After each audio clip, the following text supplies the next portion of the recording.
Buenas noches, les saluda Cindy Regidor. Nuestro director Carlos Fernando Chamorro estará con ustedes en la edición de esta semana, el domingo 24 de octubre. Gracias por sintonizarnos a través de nuestro canal de video en YouTube Confidencial Nica, que ya tiene más de 312,000 suscriptores para seguir derrotando la censura televisiva. Nosotros continuamos demandando la devolución de la redacción de Confidencial, que fue asaltada y ocupada ilegalmente por la policía por segunda vez el pasado 20 de mayo.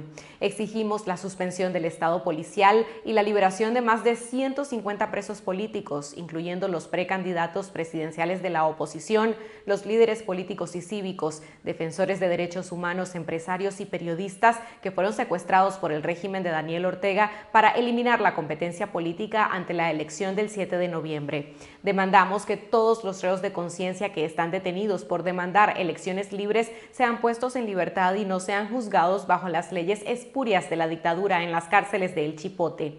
Continuamos exigiendo que se restablezcan las libertades democráticas en el país para despejar el camino hacia una verdadera reforma electoral y elecciones libres como una salida pacífica a la crisis que vive Nicaragua.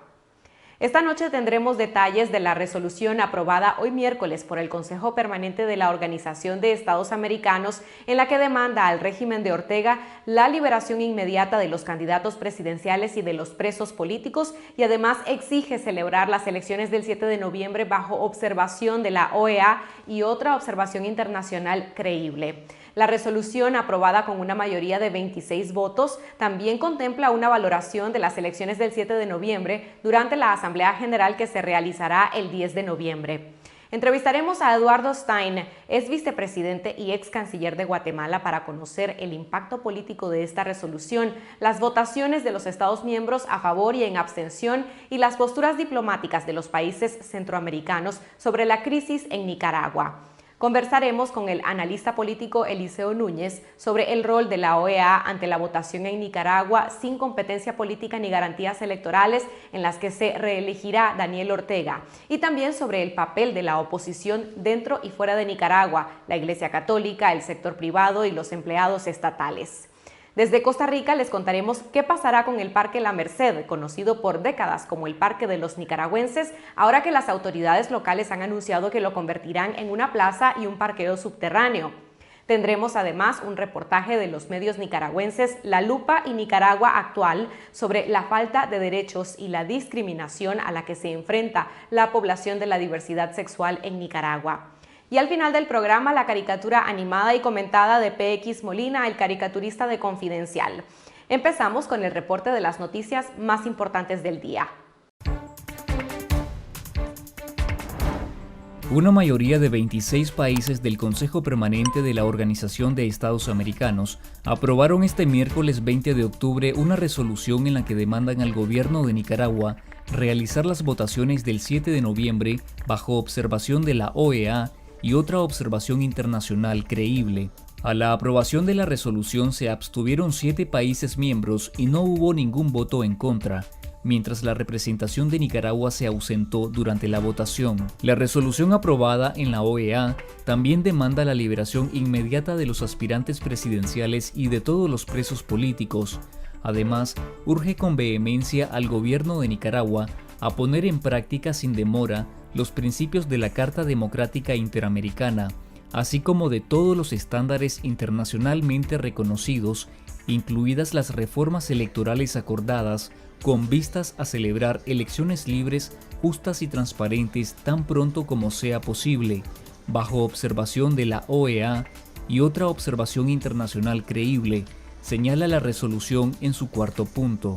Los países advirtieron que adoptarán, si es necesario, otras acciones en conformidad con la Carta de la Organización de Estados Americanos y la Carta Democrática Interamericana, incluida una valoración de las elecciones del 7 de noviembre durante la Asamblea General de este organismo, que se llevará a cabo el 10 de noviembre en Guatemala.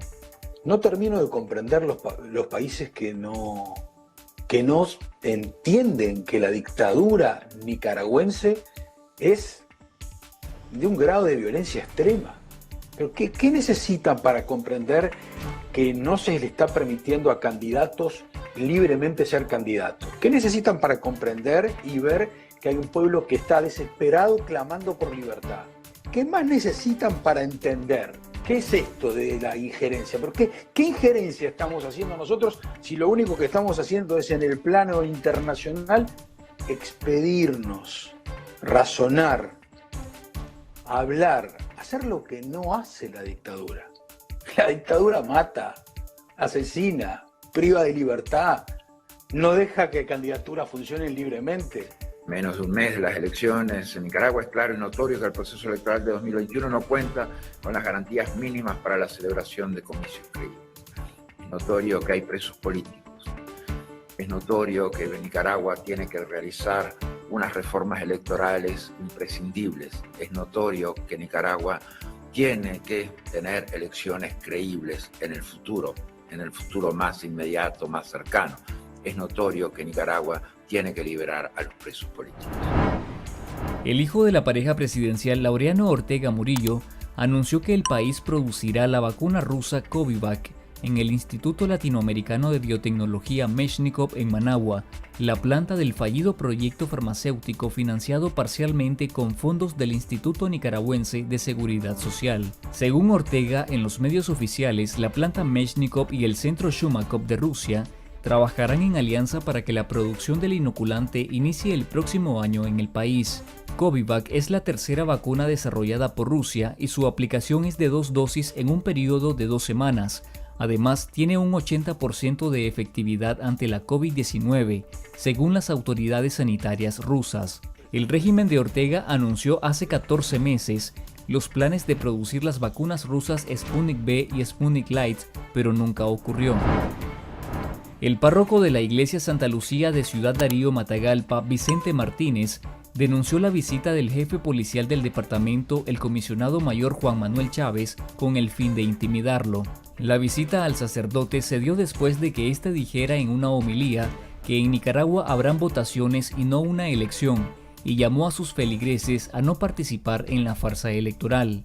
El sacerdote advierte que teme por su vida. Que esas visitas de cortesía son peligrosas, pero recuérdense, hermanos, que yo no voy a callar las injusticias, las corrupciones yo no las voy a callar.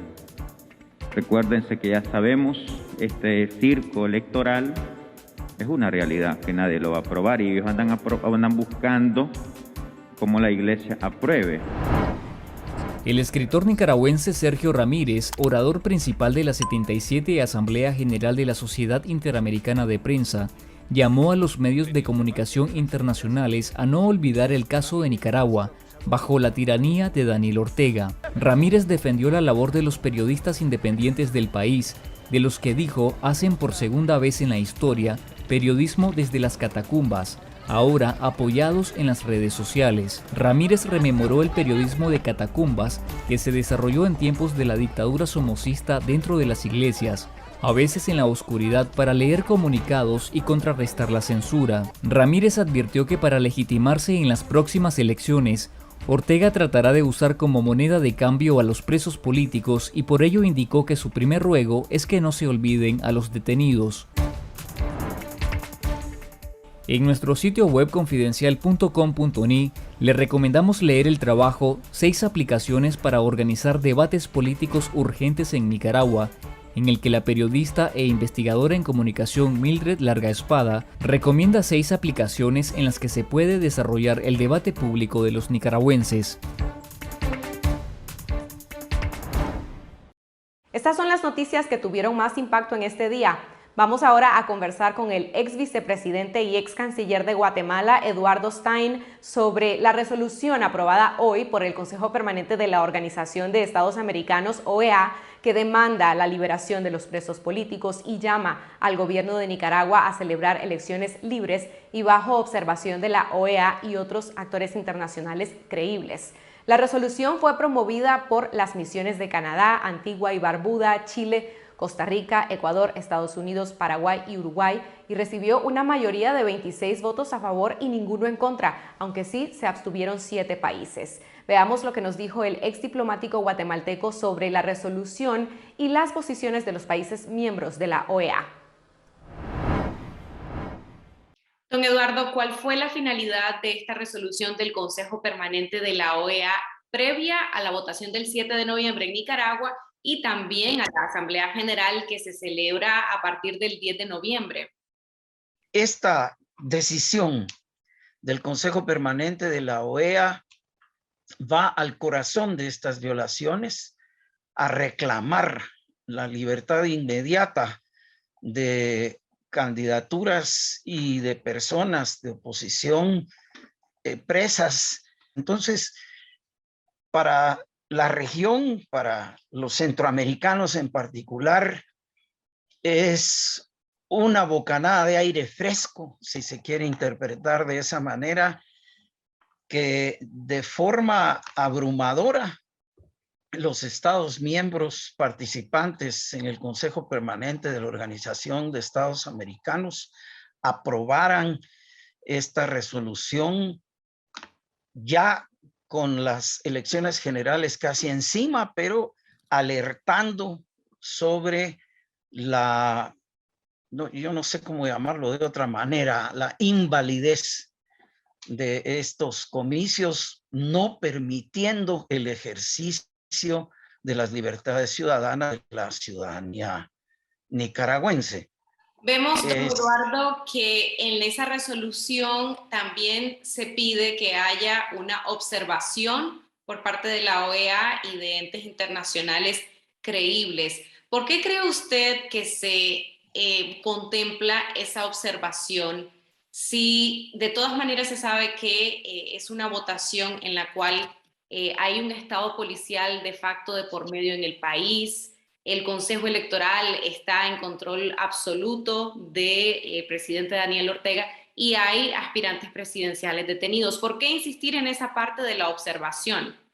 Esto lo que quiere decir en un buen lenguaje político diplomático es organice las elecciones de otra manera, de acuerdo a lo que son las convenciones internacionales. Y organizadas y llevadas de cabo de otra manera, sin mencionar específicamente que habría que replantearse los procedimientos y posponer la fecha de la elección, entonces sí cabe el pedir que tengan una observación electoral internacional que sea reconocida igualmente a nivel internacional como una observación independiente. Claro. Así es como leo esta resolución. ¿Considera usted que esta resolución y esta votación fue un sondeo de los votos de los países para una eventual votación sobre la suspensión de Nicaragua de la Carta Interamericana? Bueno, eso es, digamos, una opción perfectamente posible en un relativo corto plazo. ¿Qué sigue? Bueno, esa es una de las interrogantes importantes. A mí como guatemalteco, pues no puedo menos de expresar que me dio mucha pena y vergüenza el que la Cancillería guatemalteca se abstuviera. Eso indefectiblemente viene de la Presidencia de la República. La Cancillería no hubiera optado por ese camino de abstención, como no fuera con una instrucción del más alto nivel de la autoridad política en Guatemala. Y lo mismo podemos colegir si nos atenemos a lo complicado que está haciendo el proceso electoral hondureño, el por qué también Honduras se abstiene de lo que son apoyos a principios democráticos universalmente reconocidos. Don Eduardo, y en el caso de Guatemala llama la atención que el presidente Alejandro Yamatei estuvo en Costa Rica en junio pasado durante un encuentro del SICA y ahí él manifestó públicamente que él le recomendaba a Daniel Ortega liberar a los presos políticos, incluyendo a los precandidatos presidenciales. ¿Por qué este cambio y por qué abstenerse de votar justamente en una resolución que menciona lo mismo que él dijo? Una de las especulaciones que he podido compartir con gente interesada en los temas regionales es que quizás tanto la presidencia hondureña como la presidencia guatemalteca han llegado a algunos arreglos en la perspectiva de temer que la región también pueda organizarse para examinar situaciones internas, tanto en Guatemala como en Honduras, que están desarrollándose y que desatan una serie de preocupaciones también en virtud de lo que aparentan ser amenazas a las libertades democráticas de la ciudadanía en ambos países. ¿Cómo afecta que Guatemala tenga en este momento la presidencia pro tempore del SICA en el involucramiento del SICA en la crisis que vive Nicaragua? Hemos visto que el SICA se reúne y tiene como temas generales acuerdos económicos en pro de la democracia y de derechos humanos, pero no vemos que haya ningún tipo de posición sobre el caso particular de la crisis sociopolítica de Nicaragua. El SICA tiene, si quieres, ese elemento de fortaleza para cierto tipo de procesos y procedimientos, y es que los presidentes se pongan de acuerdo, pero es también su misma debilidad. Si los presidentes no se llevan bien, la Secretaría del SICA poco puede hacer si no hay, digamos, sustento para que se tomen decisiones estratégicamente necesarias en momentos críticos para el desarrollo de la región. Y por eso es que lo que vemos es que las subsecretarías que están funcionando, los sectores que están funcionando, son el económico, el ambiental, la Secretaría de Integración Social, como tú bien dijiste, en temas algunos de carácter general, pero el corazón del respeto a las libertades políticas de las ciudadanías de los países, en base no solamente a lo que son acuerdos interamericanos, sino también acuerdos internacionales de los que los países somos signatarios y somos parte, no se producen porque los presidentes no se ponen de acuerdo. Es una cosa inexplicable que la Secretaría de Integración Centroamericana pues esté prácticamente neutralizada en los temas políticos fundamentales. Usted ya lo dijo, la situación de Nicaragua afecta y afectará a la región centroamericana. ¿Cómo cree que específicamente va a impactar a los vecinos el hecho de que continúe la crisis después del 7 de noviembre? Uno muy evidente ya es el tema migratorio. Hay una importante cantidad de ciudadanas y ciudadanos de Nicaragua que han optado por abandonar su país porque no encuentran condiciones para subsistir, para ejercer sus derechos, como hemos visto. Segundo, el tema del transporte interfronterizo por toda Centroamérica es posible que también se vea afectado, ya que indiscutiblemente un resultado electoral amañado como el que se prevé, si las condiciones no cambian, va a suponer que se incrementen los controles de parte de la administración de Daniel Ortega en todas sus fronteras, tanto con Honduras como con Costa Rica, y por supuesto en los aspectos marítimos, en donde se libra una constante lucha en contra del trasiego de estupefacientes en Centroamérica, que está siendo de manera constante utilizada por los carteles de la droga, pero también para contrabando de otro tipo. Ellos han multiplicado sus negocios. ¿De qué manera va a poder mantenerse una confianza interfronteriza o transfronteriza entre las fuerzas de seguridad de toda Centroamérica en ese tema de las rutas de trasiego ilegal de mercancías, de droga, de personas? También va a ser sin duda un área que puede verse afectada. Pero quizás viendo el conjunto de estos sectores, nosotros vemos que el esfuerzo conjunto de Centroamérica como un ente que desde afuera nos ven de manera unificada, va a perder las enormes oportunidades que se están abriendo ahora, precisamente por las crisis que se están advirtiendo, sobre todo en China.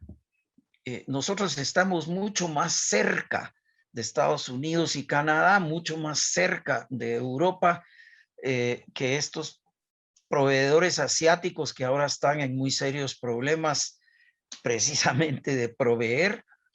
Y esta oportunidad, esta ventana de oportunidad para una Centroamérica unida se puede ver directamente afectada porque uno de los componentes, miembros de origen del sistema de integración centroamericana, se va por su cuenta y respetando las garantías democráticas hacia su población. Volviendo al tema de la OEA, don Eduardo, vemos que no hubo votos en contra en esta resolución. ¿Podemos decir entonces que existe un consenso sobre lo que está sucediendo en Nicaragua, que hay una crisis y que hay que resolverla? ¿Hay consenso en el continente, en el hemisferio? Yo diría que es lo más cercano a un consenso, a lo que es la historia de los temas críticos que se tratan en la Organización de Estados Americanos. Sí es muy ilustrativo y, como dije al principio, es una bocanada de aire fresco para la región el que haya habido ese nivel tan elevado de acuerdo para señalar los temas más graves de esa crisis que nos afecta a todos y señalar también temas muy concretos que deberían modificarse y atenderse para irla resolviendo. En efecto, ahora, ¿cómo vaya a evolucionar eso sin conocer el porqué de las abstenciones? Es decir, sin saber, como ya también lo comentáramos, Cindy, ¿qué otro tipo de arreglos que no conocemos en lo privado o en lo secreto animaron esas abstenciones cuando los temas, hablando en un lenguaje democrático lo más sencillo y directo posible, eran tan evidentes?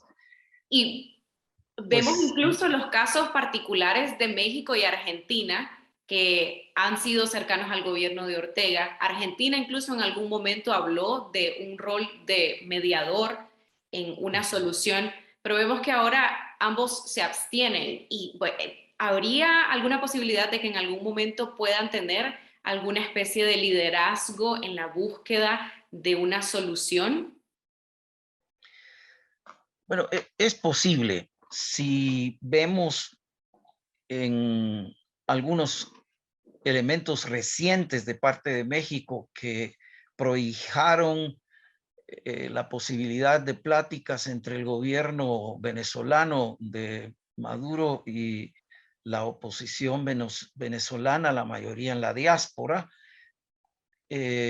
vemos a un México que estaría, no quiero ser irrespetuoso, pero tratando de recuperar la prestancia político-diplomática que alguna vez las relaciones exteriores de México ejercieron para beneficio de toda la región.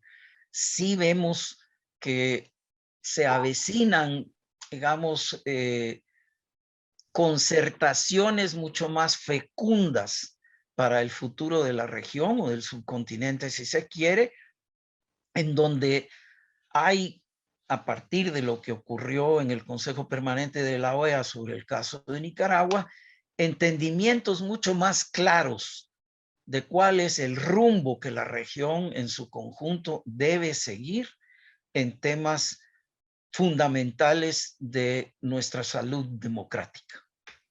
Y en ese sentido, ¿qué podemos esperar entonces el 10 de noviembre, cuando inicia la cumbre de la OEA? Una de las preguntas fundamentales es si la región va a reconocer los resultados de una elección que no va a ser ni libre, ni justa, ni representativa, sino que es una elección amañada, cuyos resultados se pueden anticipar, porque las únicas fuerzas que están compitiendo son las que el régimen considera aliadas, o por lo menos no riesgosas, en la forma como ellos han concebido una elección sin competencia real y genuina. Entonces, ¿aceptará el hemisferio el resultado de esa elección? Y si no lo acepta, ¿en qué papel queda Nicaragua a ese nivel de aislamiento internacional? Es lo que dice Eduardo Stein, ex vicepresidente y ex canciller de Guatemala. Seguimos con el analista político nicaragüense Eliseo Núñez. Confidencial, 25 años investigando y contando la verdad, la política, la economía y la sociedad. La aspiración de un país con democracia, prosperidad y justicia. La corrupción, la pobreza y la violencia. Los temas que afectan e interesan a todos los nicaragüenses. Revelamos la verdad que otros ocultan. Fiscalizamos el poder. Promovemos el debate público. Hacemos periodismo independiente. Por una ciudadanía crítica y mejor informada. Contá con nosotros, estamos cada vez más cerca de vos. Nunca podrán confiscar la verdad. Confidencial, conectados con la verdad. Vamos ahora a conversar con el analista político Eliseo Núñez sobre el escenario político internacional y nacional en torno a la crisis que vive Nicaragua y sobre la votación que se llevará a cabo en 18 días, en la que Ortega pretende declararse ganador tras ordenar una oleada represiva que eliminó a la competencia política. ¿Qué puede hacer la oposición dentro y fuera de Nicaragua y los demás sectores nacionales ante la reelección ilegítima de Ortega? Veamos lo que nos dijo Núñez.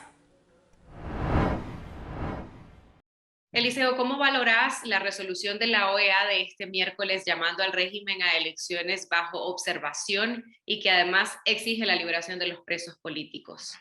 Mira, esto desdice totalmente el argumento del régimen de autodeterminación y soberanía de los pueblos, porque a Ortega no se le está pidiendo más que una elección bajo los estándares internacionales electorales.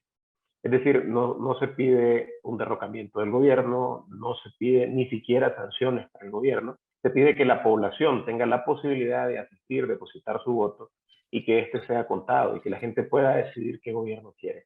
No hay nada más sencillo que eso y es lo que Ortega no ha querido asumir desde que llegó al poder. ¿Podríamos esperar que el 10 de noviembre, tras la votación, se suspenda a Nicaragua de la OEA durante la cumbre? Yo creería que Ortega estaría pensando en salir antes que lo suspenda. Evidentemente, todo hace indicar que los votos están ahí para esto, pero el que lo suspendan es inmediato. El que él se salga tiene un lapso de tiempo como el que tuvo Venezuela de 2 años. Y eso le permitiría mantenerse dentro del sistema interamericano mientras esto sucede. Entonces, él tiene una ventaja con salirse, gana tiempo. Y hasta el momento la estrategia de Ortega ha venido siendo jugar el día a día. Ortega no está jugando una estrategia a largo plazo. Él está resolviendo el día a día. Tiene obviamente un horizonte de planificación de 1 año, año y medio. Tampoco es que sea literalmente de día a día. Pero lo que él gana con esto es tiempo. Y lo que él ha venido ganando es tiempo porque espera que en algún momento la correlación de fuerzas internacionales cambie y que le permita a él tener un reconocimiento.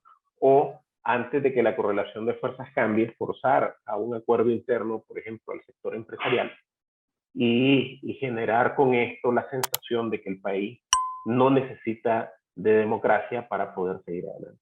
¿Cuál es el propósito de llamar a observación electoral de la votación del 7 de noviembre bajo las actuales circunstancias en que hay aspirantes presidenciales detenidos, partidos eliminados y un estado policial de facto? Yo creo que lo que hace eso es dejar básicamente en evidencia a Ortega. Ya saben de que no lo va a poder llamar, de que no hay tiempo para eso. Y que realmente lo que te deja claro es de que esas elecciones no resuelven el tema de del contrato social en el país. El contrato social en el país está roto. Por mucho que diga el jefe del ejército, por mucho que diga Ortega que lo que quiere la gente es paz, que lo que quiere... Obviamente todos queremos paz, obviamente todos queremos vivir tranquilos y poder producir. Pero ya cuando se hacen las preguntas que si Ortega es un factor de paz, es diferente la respuesta a eso. Vos le preguntas a la gente, ¿querés paz? Sí. ¿Crees que Ortega es el que garantiza la paz? Ahí la respuesta es no, en la mayoría de la población. Entonces, ellos están haciendo un maniqueísmo.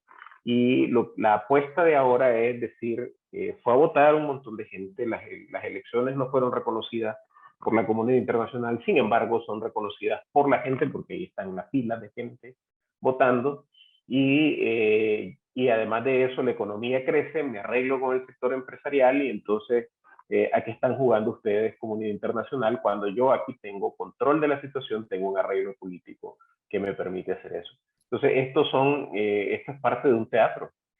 Él cambia todo lo que es el andamiaje electoral durante el proceso, elimina a su competencia y después va a un diálogo en el que va a tener a nuevas fuerzas incluidas y a fuerzas tradicionales económicas incluidas que le van a permitir decir que la institucionalidad es él y no lo que se le está pidiendo y que el resto son gente que impedía que el país caminara en paz. Ese es el argumento y la narrativa que Ortega va a tener para el día después de las elecciones. Pero la pregunta es, ¿por qué la comunidad internacional o la OEA en esta resolución está interesada en observar un proceso electoral que ya sabe que está viciado porque no hay competencia política, los partidos políticos fueron eliminados, sabe que hay un estado de facto? Lo veo como un riesgo calculado. La apuesta es a que te diga que no, y muy probablemente la respuesta de Ortega va a ser que no. Además de la eliminación de la competencia política, Eliseo, ¿existen otras irregularidades a las que debería prestar atención la comunidad internacional y que podrían ocurrir ese 7 de noviembre en Nicaragua? Mira, en primer lugar, nosotros hemos venido teniendo un sistema de voto domiciliar, que es un voto en el que vos estabas a menos de 150 metros lineales de tu centro de votación. Eso ha venido siendo reducido, se redujo el 25% de los centros de votación. Eso atenta contra el parámetro de acceso al voto. El registro de electores, llamado aquí padrón electoral, es un instrumento que necesita de reconstruirse. Y eso también quita credibilidad al sistema. Y adicional a eso, hay cosas que son sumamente evidentes. El uso de bienes públicos, la aplicación de la represión policial y otro tipo de cosas que has visto durante el proceso que impiden que te puedas organizar, que te puedas expresar y todo lo demás. Aquí interesante es ver que estas elecciones son bajo una certificación firmada por el gobierno de que en Nicaragua no hay libertades. ¿Cuál es esa certificación? Los acuerdos del 29 de marzo del 19, que firman en el segundo diálogo nacional, donde se compromete, cosa que no cumplió, a restablecer las libertades que están en la Constitución. Eso quiere decir que para poder comprometerse a restablecer, primero tenías que reconocer que no existían. Y actualmente estamos en esa situación, donde no existen libertades y por tanto el ejercicio del voto es un ejercicio que se vuelve absolutamente nulo porque estás presionado y tu voluntad, que es la que se tiene que expresar en el voto, está viciada por represión, por uso de bienes del Estado, por mal sistema electoral y por otro tipo de cosas que están ahí. Mientras tanto, ¿qué rol puede jugar la oposición que aún se encuentra en el país? ¿Salir a votar, manifestar su rechazo, denunciar cualquier irregularidad? Yo creo que hay dos tipos de cosas. Yo creo que la oposición creo que tiene la decisión personal de no hacer el juego al azar. Sin embargo, quienes están obligados a votar, le hacen los empleados públicos, podrían aplicar el voto nulo como una manera de protesta. Pero solo los que están obligados a votar, el resto de la gente, creo que debería de darle la espalda a este proceso. No podés ir a hacer fila para que voten tu voto. Sin embargo, va a haber gente que está obligada a votar. Y esa gente que está obligada a votar todavía tiene la herramienta del voto nulo. Que no lo van a contabilizar, sí, pero probablemente genere un impacto moral a quienes están en las mesas y que creen de que todo es correcto bajo el gobierno del comandante Ortega, y esto va minando. Sin embargo, como te digo, yo diría, o sea, no hay por qué perder tiempo. Esto es un proceso que no te va a llevar a ningún lado, y lo único que quiere Ortega es tomarle la foto a la fila para decir que la gente lo está apoyando. ¿Cuál es la actual situación de los grupos y líderes opositores que tuvieron que salir al exilio en los últimos meses tras la cacería desatada por el régimen? ¿Existe la posibilidad de consolidar esa unidad opositora, ya no en torno a una entidad como tal, sino más bien en torno a demandas, como lo anunciaron hace algunas semanas aquí en Costa Rica? Yo creo que básicamente tenés que olvidarte de que debe existir una estructura de oposición. Y tiene que existir una serie de puntos en los que te pones de acuerdo. Y en ese sentido creo que se está caminando. Pero antes de que se camine a esos puntos, tenés que construir confianza. Y la construcción de confianza pasa por generar espacios donde podés ver a la cara al opositor con el que has tenido diferencias, plantear tus diferencias y que te plantee él también las que tiene para con vos, y comenzar a hacer cosas en conjunto que generen esa confianza que ha venido destruyendo durante muchos años. Y esto antes incluso del año 2018. Creo que aquí tenemos que pensar en liderazgos complementarios. Hay liderazgos emergentes posteriores al 18. Hay liderazgos que se han mantenido desde antes del 18. Hay estructuras que están ahí en el país desde antes del 18 y otras que surgieron después. Todas tienen características distintas que, si lo pensás bien, pueden ser complementarias. Pero ¿cuáles serían sus acciones inmediatas desde fuera del país y tras la consumación de la votación de noviembre en que Ortega se va a declarar ganador? Yo creo que la oposición no puede reconocer los comicios. Y eso, aunque Ortega lo haya puesto como delito, es un derecho que tienen los ciudadanos. No se reconoce. Para lo que sirva eso. Si solo sirve para un comunicado, pues para eso sirve. Pero evidentemente sirve de más, porque Ortega está haciendo todo lo posible porque eso cambie. Definitivamente, lo que después viene es ver esto con una perspectiva de largo plazo. Y esta perspectiva de largo plazo te tiene que llevar a pensar en el país que querés, en ese país que le querés dar a los nicaragüenses. Yo creo que es tiempo de parar con un discurso sumamente político y sumamente de institucionalidad, y ver que también el nicaragüense debe de saber que la institucionalidad y la democracia le generen prosperidad.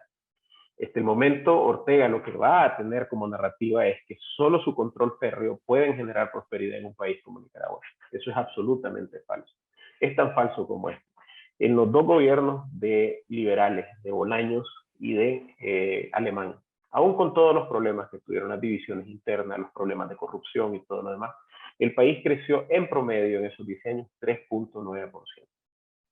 En los 10 años primeros de Ortega, con la ayuda venezolana, con un país que no tenía protestas porque él estaba controlando el tema de las protestas, el país creció 4.2%. Es decir, nada más 0.3% de diferencia en el crecimiento promedio de los 10 años anteriores, lo cual quiere decir que la democracia también genera prosperidad. No es el argumento de él, que él es el que ha generado la prosperidad en Nicaragua con su mano dura, con su control férreo y todo lo demás. La democracia genera prosperidad, y esa prosperidad tiene que plantearse bajo el argumento de que el ciudadano puede tener una vida mejor si la democracia funciona. La Iglesia Católica dijo la semana pasada que lamenta la pérdida de una oportunidad valiosa para enderezar el rumbo del país, refiriéndose a la votación del 7 de noviembre. Y también dijo los derechos políticos inherentes a la ciudadanía no pueden ser suspendidos por una autoridad sin un motivo legítimo, esto en referencia al Estado policial.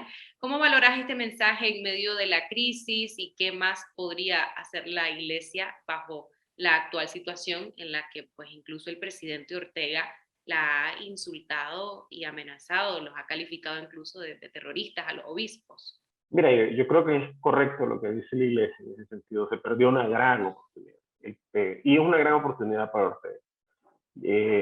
Ortega debería de estar preocupado desde que empezó su segundo mandato, no solo desde ahorita. Debió haber estado preocupado por su legado, porque qué deja como nombre. y no preocupado por cuánto tiempo se iba a mantener en el poder.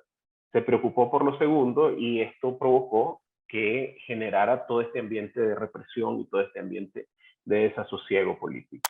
Ortega cree que tiene la paz y la paz no se consigue a punta de bayonetas ni se consigue a punta de fusiles. La paz se consigue bajo acuerdos y los acuerdos en Nicaragua no existen. Y la mejor manera de tener un acuerdo es una elección donde se le da los pesos a cada uno de los que presentan opciones electorales. Una vez que tenés esos pesos, puede haber un acuerdo a través de la representación y a través también de los mecanismos que la ciudadanía tenga para poder lograr que quienes eligió hagan lo que realmente les dio el mandato. Entonces, Ortega está perdiendo la gran oportunidad no solo de arreglar la crisis, está perdiendo una oportunidad para él, una oportunidad en la que él con una elección pudo haber salido como un líder que cometió los errores enormes que significó el 18, pero que al fin y al cabo entendió que el país necesitaba una ruta mejor para eso. Entonces, definitivamente estamos frente a una situación que aparenta estar sin salida y que no vamos a tener ningún tipo de reflejo de salida democrática en las elecciones. Y que Ortega después de eso pretende llamar a un diálogo con gente a la que va a obligar a dialogar para generar el país que él cree que debe ser el Nicaragua. Y Ortega no ha entendido que este país no es lo que él cree debe ser, sino que tiene que ser lo que los nicaragüenses decidan. Y eso se decide a través de procesos electorales que son adecuados. Por otro lado, vemos a los empresarios aglutinados en el COSEP, al Gran Capital también, guardar silencio sobre la actual crisis. ¿Se podría esperar alguna reacción de último momento sobre la votación del 7 de noviembre o después? ¿Cuál es la postura del sector privado en Nicaragua? Yo creo que no, hay mucho miedo del sector privado. Y uno tiene que entenderlo, pues a pesar de que uno constantemente ha criticado el diálogo y consenso y eso, no es como que agarré vos tu empresa, la empaques en una maleta y te vayas con ella. Tenés cierta cantidad de responsabilidades y cierta conexión de sobrevivencia con ella. Sin embargo, lo peor que puede pasar es que tomando eso como base, creas de que la solución es irte a sentar con Ortega y hacer un arreglo. Ortega no te genera ningún arreglo de largo plazo. O sea, Ortega lo que vos generas es un acuerdo en que el que te está asaltando te va a permitir llegar a la esquina. Ese es el tipo de arreglos que puedes hacer con Ortega. O sea, avanzás media cuadra. El régimen cuenta con que va a tener el voto no solo de sus bases y simpatizantes, ya lo mencionabas, sino que también cuenta con el voto de los empleados estatales que son obligados a participar en actividades partidarias y que han denunciado que se les ha presionado también para garantizar que habrá un voto en favor del Frente Sandinista.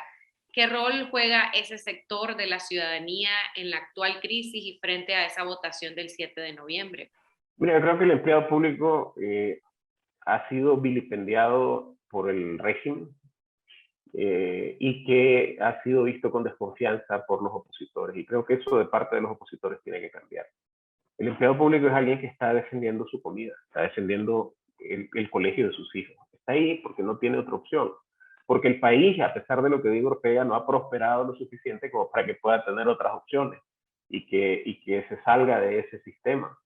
Entonces hay que diferenciarlo entre el que ocupa el Estado para hacer vida partidaria, que son buena parte de los que son funcionarios ligados al partido y a Ortega, y entre el funcionario que estaba ahí cuando Ortega llegó y cuando Ortega salga va a seguir ahí, porque hay gente que hace su trabajo, hay gente que técnicamente es adecuada y hay que tener comprensión con ellos. El empresario, el empleado público no puede seguir siendo víctima de dos ataques, del ataque a su el régimen y del ataque de desconfianza que hace el resto de la ciudadanía sobre ellos.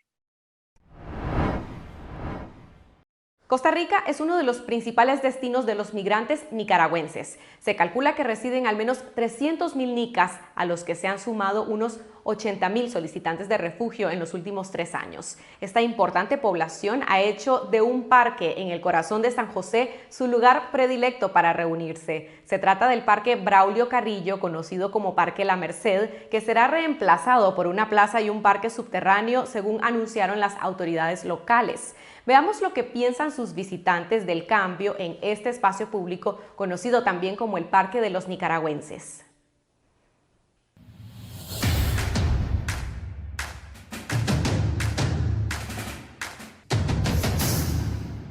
Señoras y señores, procederemos a la firma del convenio de cooperación y carta de intenciones entre la Municipalidad de San José, representada por el señor alcalde Johnny Araya Monge, y la Academia Morista Costarricense. El pasado 30 de septiembre se firmó en San José un convenio que permitirá la construcción de una plaza que alojará un mausoleo con los restos de 3 héroes nacionales costarricenses. Nos sentimos profundamente orgullosos de contribuir a que se haga realidad una ley de hace muchos años y que podamos saldar esa deuda con la construcción de ese mausoleo en el Parque de la Merced, hoy con el nombre de Braulio Carrillo. El parque también es conocido en Costa Rica como el Parque de los Nicas, ya que por décadas ha sido punto de encuentro de los migrantes nicaragüenses, la comunidad extranjera más grande del país. Además del reemplazo del parque por una plaza, la Municipalidad de San José construirá un parqueo subterráneo que asegura es parte del plan de reactivación económica de este cantón tras la pandemia. ¿Será este el fin del Parque de los Nicas? Antes era muy bonito, aquí vendían vigorón, vendían bajo, vendían tortilla con queso, tortilla con cuajada, fresco y todo vendían. La nicaragüense Dora Ortega tiene 75 años y 45 de vivir en Costa Rica. Desde entonces, este ya era un lugar frecuentado por nicaragüenses. Javier Polanco llegó aquí en 1994 y también recuerda que era el lugar de reunión de sus coterráneos. En ese entonces no existía teléfonos celulares. Entonces, mira, llévame una carta a mi hijo. ¿Dónde está mi hijo? No tengo dirección. Venía al parque, aquí lo hallaba. Era un centro de reunión, ¿me entiendes? Esta es una zona donde aquí vienen a buscar trabajadores, tanto como uno busca trabajo. O sea, es algo que ningún parque tiene, ese privilegio, solo este. Según la municipalidad, la construcción de la plaza y el parqueo iniciará a mediados de 2022. El planificador urbano Federico Cartín lamenta que no se consultara la decisión de cambiar este importante espacio público y teme que el diseño de la nueva plaza no contemple la interacción social. No hubo ningún proceso de socialización, de diseño, de cómo va a ser eso. Entonces, esto nada más nos enteramos vía prensa.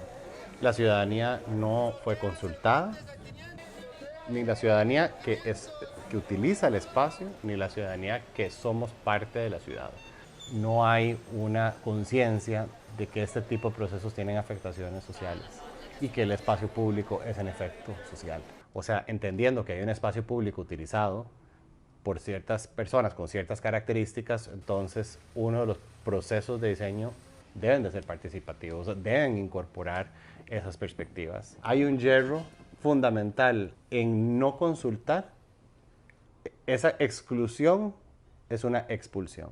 Aún no se escoge el diseño final de la plaza, pero la municipalidad afirma que la renovación no impedirá que el parque sea aprovechado por sus actuales usuarios para comer, reunirse, charlar y apostarse en la zona. Como no va a haber un cambio trascendental, no vamos a eliminar lo que hoy por hoy es el parque y todas las actividades que usted menciona, cómo se manejan, esperemos que eso no vaya a cambiar. Entonces no ha habido un proceso como de referéndum ni consulta, más bien esperamos que cuando vuelvan a llegar los inmigrantes o venezolanos, colombianos, costarricenses, todo lo que nosotros tenemos acá en Costa Rica, vayan a llegar y vayan a sentir este acompañamiento por parte del gobierno local, que es un lugar para ellos, para estar. La municipalidad dice que el acceso a la plaza seguirá siendo público, a pesar de que la administración del parqueo subterráneo será concesionada a una empresa privada.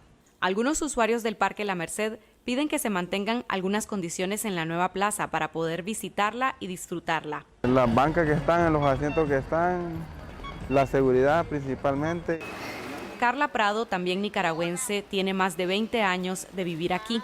Su mamá vendía en La Merced y ahora ella también ofrece refrescos y frituras, a pesar de que las autoridades prohíben las ventas ambulantes. Carla se ubica en la parada de buses contigua al parque, porque está cerrado desde que empezó la pandemia, a inicios de 2020, como parte de las restricciones sanitarias y el distanciamiento social para evitar los contagios. ¿Qué es lo que pide usted? Que abran el parque, de todo, para que la gente se vayan a sentar y de todo, que vayan a comer y de todo. Necesitamos que el parque Braulio Carrillo sea abierto, porque necesitamos todos los nicaragüenses visitarnos aquí con la familia, reunirnos con la familia, con los amigos, ¿ven?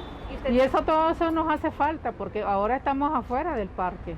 Las vallas amarillas impiden el acceso, por lo que, al igual que Carla, otros visitantes ocupan también los alrededores. El nicaragüense es testarudo porque siempre viene a la orilla a vender sus cosas y la misma necesidad y siempre se reúnen pero a la orilla. Aunque varios parques de la ciudad han reabierto, el Parque La Merced continuará cerrado. Lamentablemente, por el alto influencia de personas que hay y que visitan ese parque, estamos esperando solamente de crear tal vez todo lo que es la parte de rebaño que estaríamos esperando, ¿verdad?, en diciembre, y esperando que nos indica el Ministerio de Salud, ¿verdad? No es una decisión del gobierno local, sino de las autoridades sanitarias. Mientras tanto, la noticia de la inminente sustitución del histórico parque preocupa a algunos nicaragüenses. Yo sí oigo decir que van a hacer una plaza allí, pero como hablan tantas cosas, no puedo decir que van a hacer.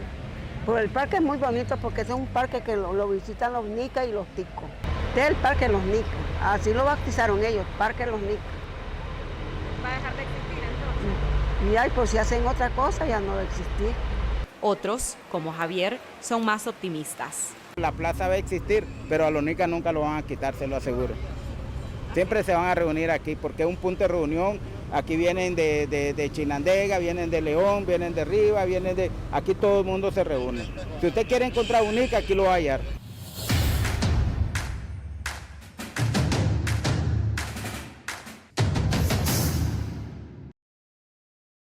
Vamos ahora a ver este reportaje especial que trabajaron en conjunto los medios digitales nicaragüenses La Lupa y Nicaragua Actual, huyendo de la LGBTIQ-fobia. En esta primera entrega nos cuentan cómo impacta a la población de la diversidad sexual la discriminación y la violación de sus derechos por parte del Estado y la sociedad nicaragüense.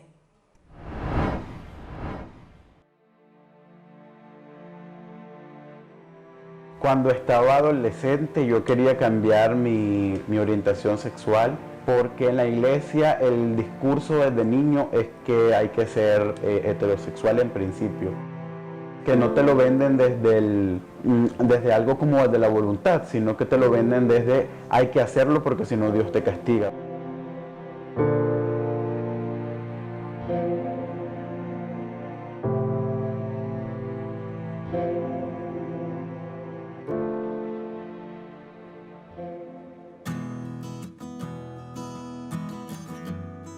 Yo tengo 25 años, soy un hombre bisexual, soy activista por los derechos LGTBIQ+, también soy activista de los derechos sexuales y reproductivos en general. Para mí ser un hombre bisexual en Nicaragua es un reto porque Nicaragua es un país de cultura que son polarizadas, es blanco o es negro, es sí o es no. Entonces estar como en la bisexualidad es para la sociedad estar en el limbo, estar en la indecisión. El Estado de Nicaragua criminalizaba a las personas que mantuvieran relaciones entre el mismo sexo, bajo el delito de sodomía. Esta sanción jurídica fue derogada hasta hace apenas 13 años. A pesar de su derogación, la violencia y discriminación contra las personas LGBTIQ+ continuó desde las instituciones estatales, las iglesias y de parte de la sociedad. Yo digo que soy sobreviviente de un proceso de ministración, como le llaman en la iglesia evangélica, porque yo pasé por un proceso de conversión a la heterosexualidad a través de lo espiritual, a esto que le llamamos las terapias de conversión. Yo pasé por un proceso en el que ayuné 7 días sin comer para pasar un proceso donde un pastor oró por mí para sacarme demonios, así literalmente. Y me metí en ese proceso en el que obviamente fue una gran violencia para mi cuerpo, Fue una gran violencia para mi ser social también, porque toda la iglesia lo sabía.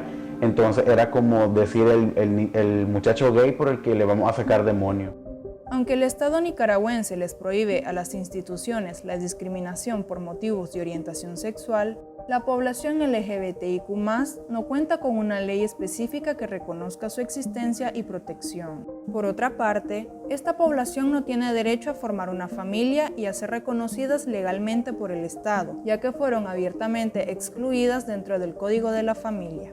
Habría que mencionar que en Nicaragua se creó una subprocuraduría particularmente para atender a los derechos humanos de las personas LGBTIQ en nuestro país. Sin embargo, esta oficina nunca, atendió las demandas, las necesidades manifestadas por los colectivos feministas, por los colectivos LGBTIQ, mucho menos las propuestas, que se venían construyendo. Fue un nombramiento de una funcionaria, que solamente fue de papel porque nunca estuvo para escuchar. Actualmente todavía no sabemos si esta oficina sigue funcionando, si sigue existiendo.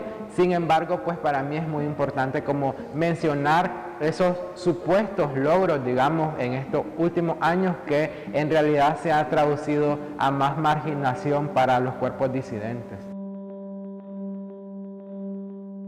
Ser un hombre gay en Nicaragua es batallar contra el estigma y contra la discriminación que ha estado permanentemente instalado en nuestra sociedad, producto de la cultura machista y misógina que se ha reproducido y que se ha sostenido. Viví, mi homosexualidad desde el armario, sin hablarlo con nadie, sin compartirlo con nadie, y era como que un secreto, que yo guardaba muy en silencio, y era algo como que me castigaba a mí mismo en el sentido de sentirme mal por el deseo y por la atracción hacia los cuerpos masculinos. En aquel momento yo asistía con mi familia a la Iglesia de Jesucristo de los Santos de los Últimos Días. Recibí mensajes que satanizaban la atracción hacia personas del mismo sexo, y yo pensaba que estaba poseído por un demonio y que ese demonio debía salir de mi cuerpo. Entonces, a través de estos mensajes que yo recibía constantemente, yo oraba, me ponía de rodillas y siempre le estaba pidiendo a Dios que, como los demás niños, también me gustaran las niñas y que alejara de mí esos pensamientos que tenía constantemente sobre esa atracción y ese deseo hacia los cuerpos masculinos. Según la Organización Internacional Sin Violencia LGBTI, en los últimos 5 años se han cometido 1.292 crímenes de odio en América Latina, mientras que el último informe del Observatorio de Violaciones a los Derechos Humanos del programa feminista La Corriente registró que hasta junio se han cometido 40 agresiones de forma física, psicológica, digital o sexual. 2 fueron suicidios y 1 fue un crimen de odio contra una mujer trans. Entre miedo, culpa, ganas de quedar bien con la iglesia, entre todo eso mi propósito era cambiar y dejar de ser bisexual, gay, lo que fuera en ese momento, y pasar a ser heterosexual, como si esto era algo que se podía transformar pues en 7 días de ayuno y una oración. Y hubo una ocasión que yo bebí clonazepam, recuerdo, me bebí como medio tarro de clonazepam para dormirme. Yo decía, o me duermo de un solo y amanezco con Dios. Un estudio de la Mesa Nacional LGBTIQ+, reflejó que el 39.6% concluye la universidad, el 13.1% concluye una carrera técnica, el 22.9% solo cuenta con la secundaria completa, el 3.9% ha terminado únicamente la primaria y el 2.3% no tiene ningún grado escolar. Los efectos que tienen estas normas jurídicas que no nos reconocen como personas con derechos se manifiestan en términos de empleo.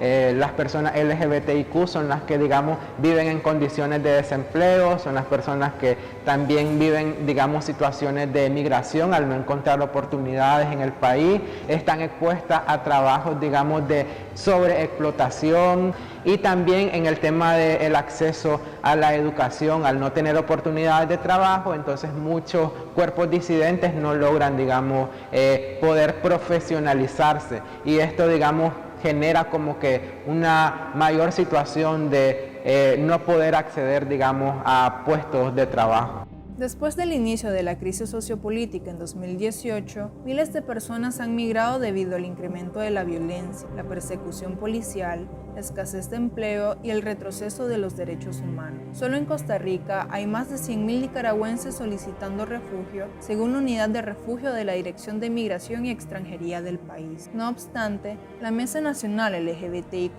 explica que la recolección de datos sobre la migración de personas de la diversidad se dificulta, ya que la mayoría prefiere esconder su orientación sexual y su identidad de género, porque es un elemento que puede aumentar su vulnerabilidad en los procesos migratorios. He pensado en salir del país justamente por el tema de que no hay los mismos derechos, por ejemplo, los mismos derechos civiles para las personas LGTBIQ+ en Nicaragua que en Costa Rica, por ejemplo. He pensado irme por esa situación de alcanzar ciertos derechos. También he pensado salir por el hecho de que acá, en este activismo que yo he hecho, cuando hemos llevado casos de violencia de compañeras y compañeros del colectivo, no ha habido una respuesta ni por parte de la Procuraduría, ni por parte de la policía. Entonces es como, no estamos en indefensión, entonces, ahí como a la deriva. Entonces sí, yo he pensado irme porque no me imagino acabar en una calle tirado porque me golpeen y que nadie responda encima por este intento de asesinato que pueda sufrir. Aunque el camino por el reconocimiento de los derechos de las personas LGBTIQ+ es largo, la lucha de estas continuará para que en algún momento dejen de seguir huyendo de la homofobia. Quiero una Nicaragua donde quienes vienen iniciando el camino de la exploración, el descubrimiento y el reconocimiento puedan encontrar posibilidades de vivir libres del estigma y la discriminación. Una Nicaragua donde no tengamos miedo de abrir nuestro armario, donde no nos duela ser y existir.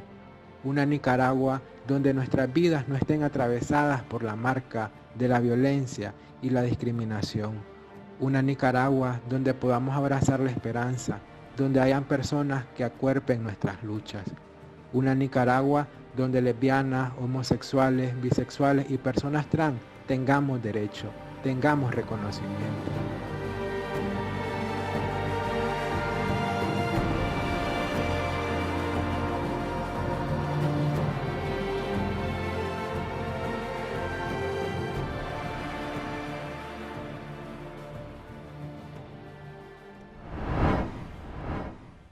Y ahora veamos la caricatura animada y comentada de nuestro caricaturista Pedro Molina.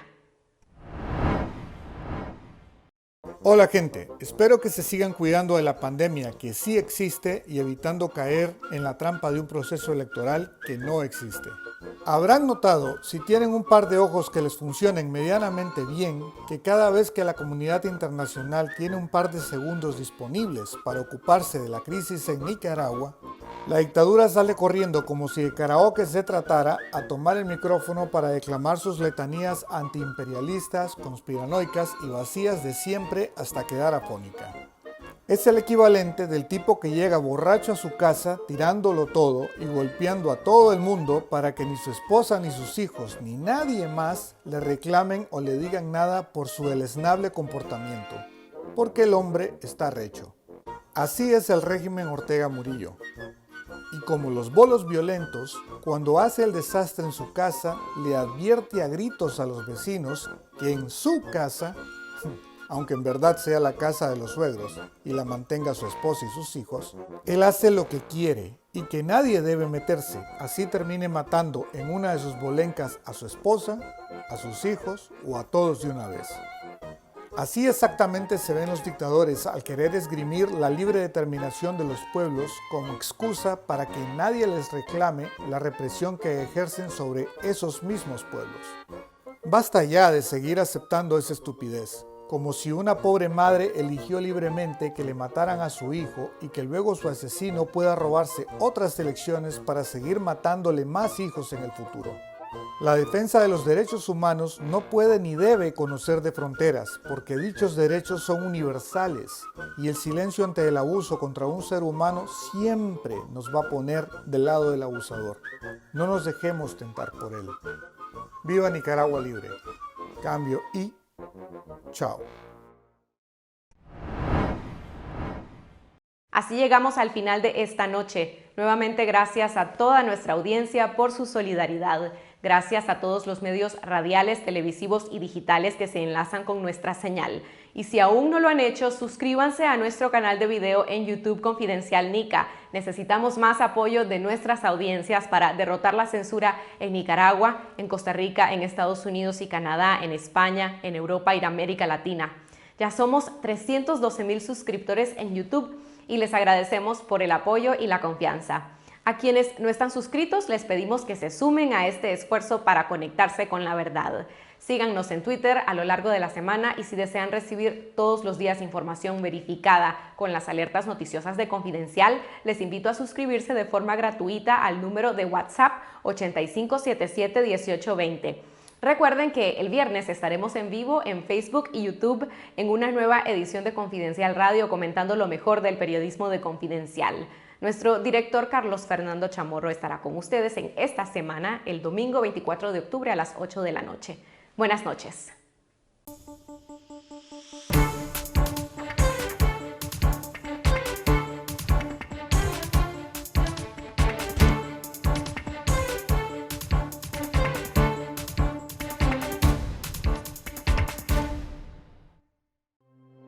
Confidencial, 25 años investigando y contando la verdad, la política, la economía y la sociedad.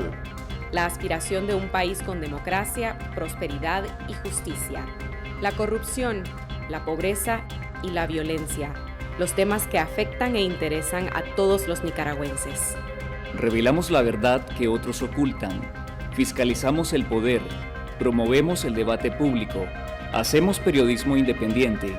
Por una ciudadanía crítica y mejor informada. Contá con nosotros, estamos cada vez más cerca de vos. Nunca podrán confiscar la verdad. Confidencial, conectados con la verdad.